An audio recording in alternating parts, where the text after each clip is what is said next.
F-35 jet fighter, written by Sri R.P. Have you ever heard of mitrailleuse machine gun? The world's first rapid fire gun developed in the 1860s. It was like Onida TV's ad, Honor's Pride and Enemy's Envy. The French owners kept it under such thick wraps that when the Franco Prussian War of 1870-71 broke out, the guns were issued to frontline troops without operating manuals. By the time clearances were obtained and the manuals arrived, France had lost the war. Looks like that is going to be the case with the F 35 fighter jet planes. The plane, built at 100 million US dollars as a futuristic fifth generation fighter, is being offered only to the US's closest pals. Now the plane is looking increasingly like the mitrailleuse machine gun. The Americans had given a few to their British buddies, who have since been flying it around like boys who got new toys. A few of the naval version came to our neighborhood, and one of the birds ran out of fuel. The pilot found Tirunanthapuram on his GPS and landed there. That looked like a Victor Belenko act.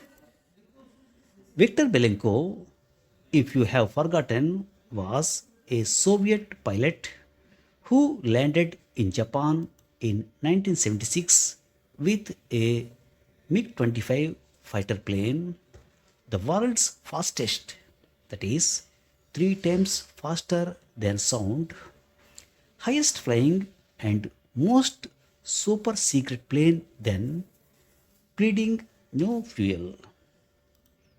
Once he landed, he wanted to defect to the West. As the Soviets seethed, the Americans landed in hordes, seeking to peek into the mystery plane. They ripped it apart, found its techno wizardry beyond them, failed to put it together, and shipped it in crates to Russia. The F 35 pilot, a British gentleman, had no such traitorous intent. Malayalis had no evil spy fly ideas either.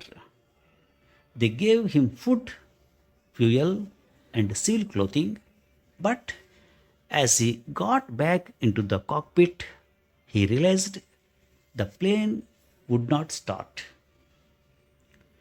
Like the frontline French gunners in the Franco Prussian War, he did not know anything about the plane except to fly it, not even how to open the bonnet and check the engine oil, battery water, and fan belt, the chores my generation used to do every morning in our ambassadors and Fiat cars. Today's drivers may laugh, but this morning drill taught us a lot about how car engines ran, how to check the oil level on the dipstick, how the dynamo was connected to the battery, how the radiator cooled, how to wipe the distributor dry and restart the car if it got stalled on waterlogged roads. The pilot radioed for help. His mothership HMS Prince of Wales sent a half a dozen engineers. As in the case of Humpty Dumpty, all the king's toolings and all the king's men could not put the fighter in flight again. The Yankees, that is Americans, had kept everything to themselves. His Malayali hosts have since been having a role on the troll. Even the state tourism department made an e-poster showing the plane in a coconut grove and saying, Kerala is such an amazing place. I don't want to leave. Last heard, a squadron of engineers have landed to fix the plane or take it apart and send it in crates to London, much like how Belenco's MiG 25 fighter was shipped to Russia.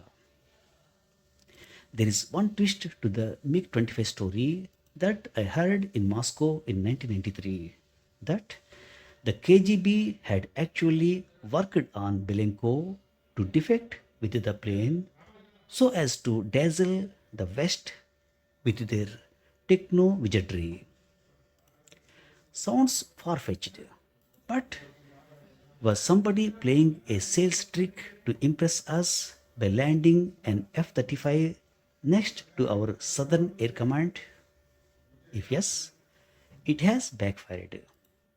Show me one single air marshal who would buy a plane that needs special toes to move it into a hangar. Thank you very much.